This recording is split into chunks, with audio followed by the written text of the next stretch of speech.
Hey guys, and welcome back. So I've been talking about filming this video for a really long time, and I decided that today was the day that I was actually going to sit down and film that video for you guys. So this is a really impromptu video type situation.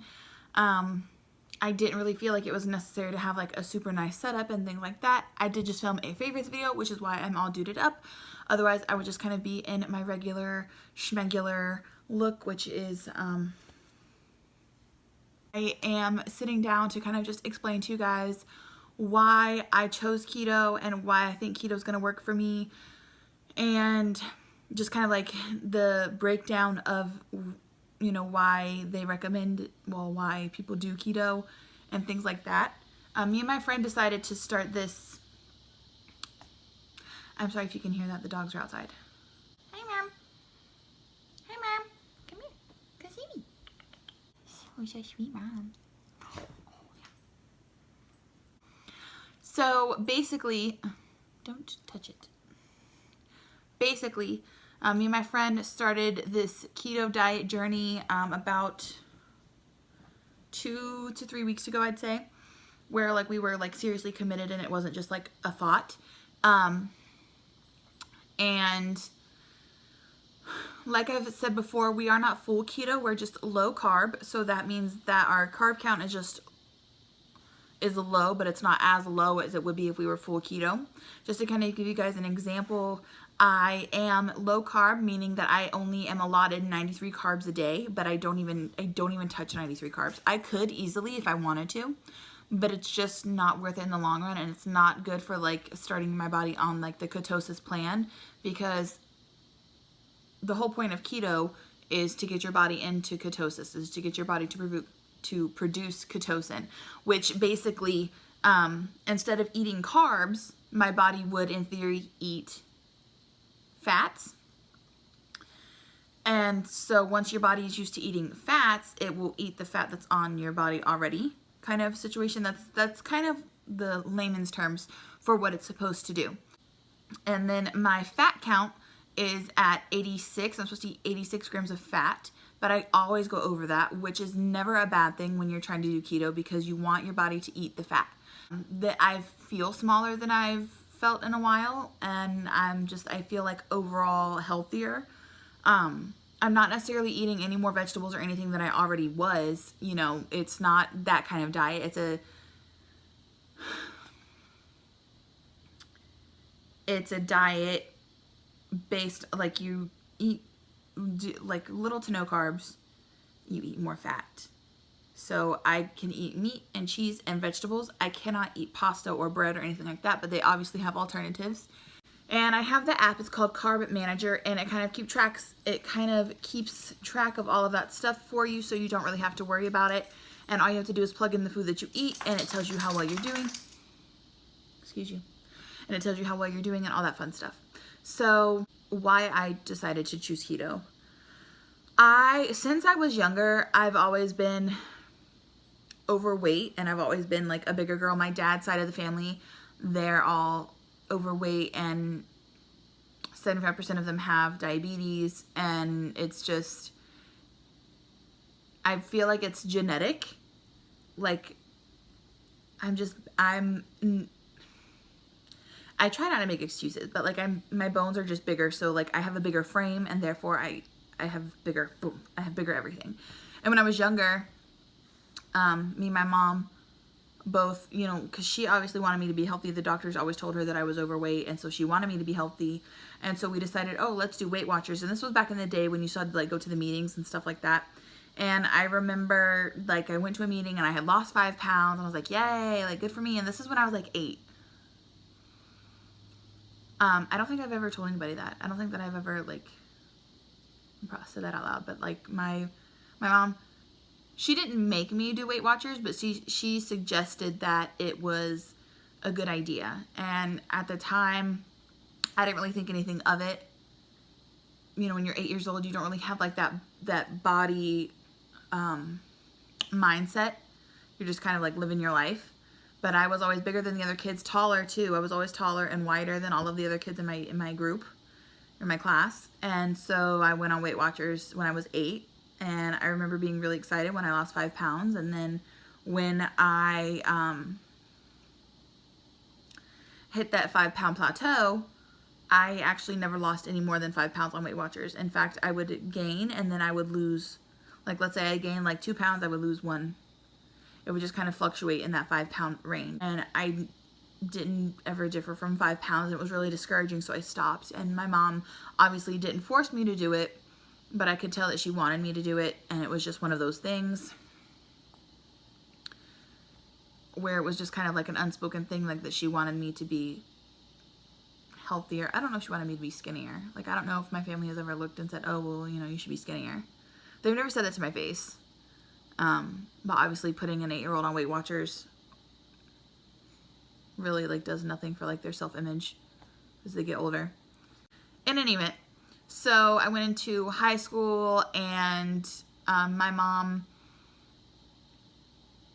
it was just me and my mom, and she was paying all the bills and paying for my car and stuff, so she obviously didn't have the money to go out and buy organic, so we ate a lot of frozen dinners, which obviously are not healthy for you, and we ate a lot of, there was a lot of like snack food in the house because I was a teenager and that's what I wanted. I wanted snacks, and she never said no.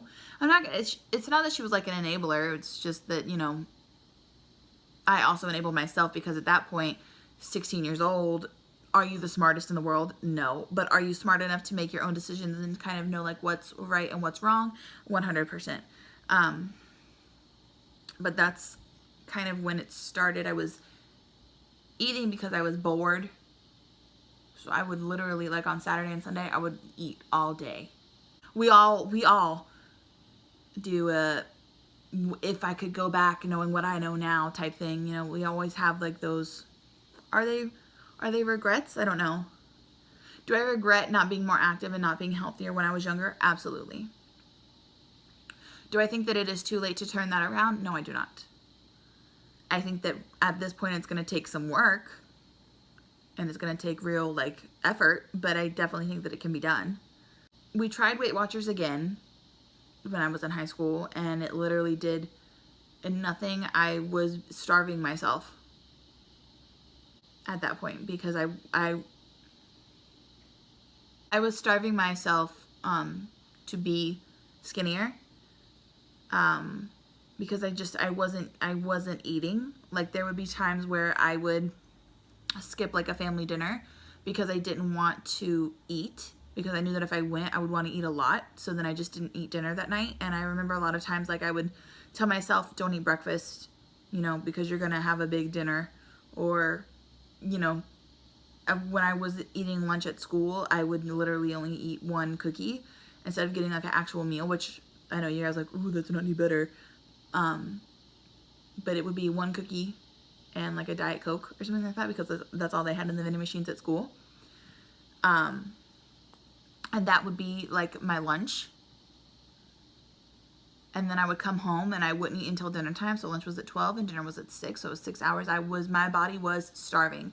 And they say that I didn't know this then, but obviously now I do, that if you do not eat on a diet, then it's worse for your body. Your body is not burning anything because there's nothing to burn. So you're in fact gaining weight because your body's having to restart its metabolism every time you eat.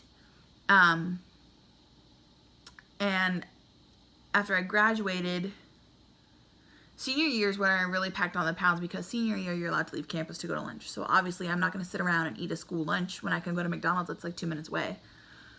And that's why I really packed on the weight.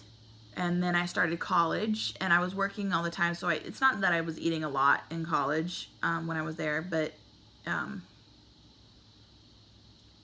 there would be times when I would like veg out when I was like doing homework or something like that, you know, something super simple. And at that point I was just trying to like eat healthier. I was buying Special K and I was trying to do some kind of exercise every night, and eventually like it just fell off because it was just so much on my plate. And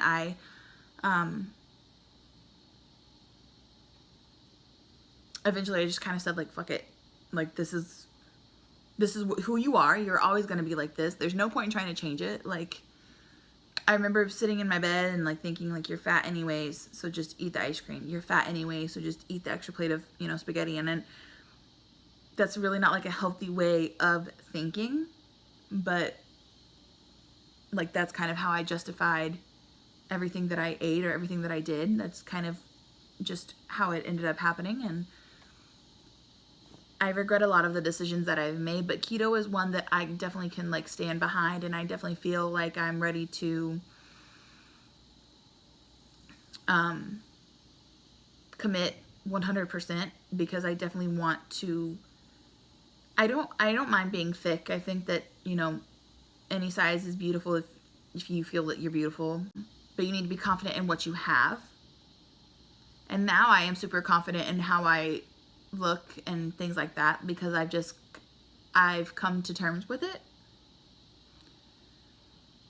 But I wasn't always this confident. There would be times where I would like cry myself to sleep because I didn't look like all the other girls in high school.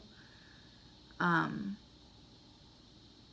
like, you know, when you had to like run the mile for the physical fitness test or whatever, the presidential physical fitness test, it's like such a big fucking deal. Which really was just like to make fat kids feel inadequate, more inadequate than like we already did. Like my teacher forged that I did 4 laps because I was the last one running and I was taking too long. That's how serious it was, and it really, like just like little things like would pick at me and pick at me and pick at me. And then eventually, like, I just kind of shut off all feeling and all caring. And then that's kind of how I got to where I am now. My friends are like, oh, I love your confidence. I love how confident you are. But I'm not always like that. Like, I definitely have my moments where, like, I'm looking in the mirror and,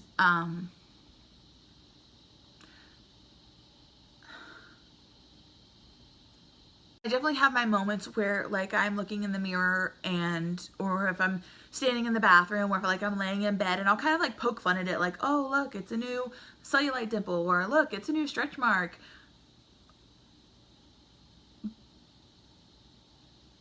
But it's a new cellulite dimple and it's a new stretch mark.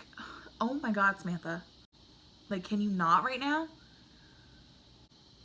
And like when I see myself in other people's pictures that like, you know, if I'm taking like a group photo and it's like a full body photo, like I look fat.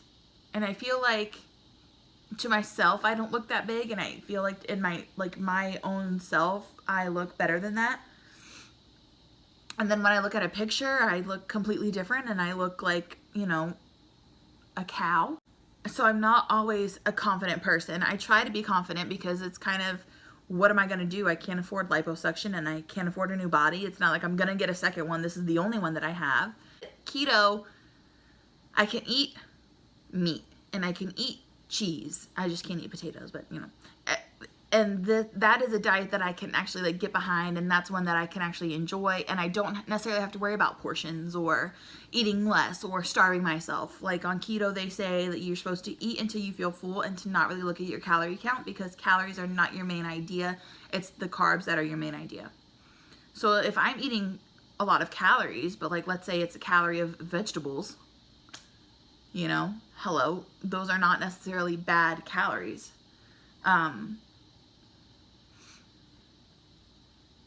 And I feel like this diet is an easier one than a lot of the other ones that I've, you know, seen and heard about. There's substitutions for everything, and the only thing that I really have to give up is like real pasta and real bread. But I don't think you guys know like how long it's been. Almost a month that I have not had a piece of bread or pasta, and I feel fine. I don't feel like I'm missing out on anything at all. So that's why I chose keto, and I just kind of wanted to give you guys a video like as to why and kind of explain what it is and all that fun stuff. I think that I've accomplished that in this video. I'm not 100% sure. I want to stay on track of this, and I want this to be something that I actually accomplish because I don't want to be 30 weighing 300 pounds. If you guys, you know, have any other questions about it or whatever, definitely leave them in the comments down below. Don't forget to like this video and subscribe, obviously, if you enjoy me and like my content. Hello. Don't forget to follow me on Snapchat because It's mostly pictures of my dog, but she's cute. Who doesn't like puppies? Hello. And don't forget to follow me on Instagram, because that's where I kind of let you guys know what videos are coming up next and everything like that. So keep that in mind. And yeah, until next time. Bye, guys.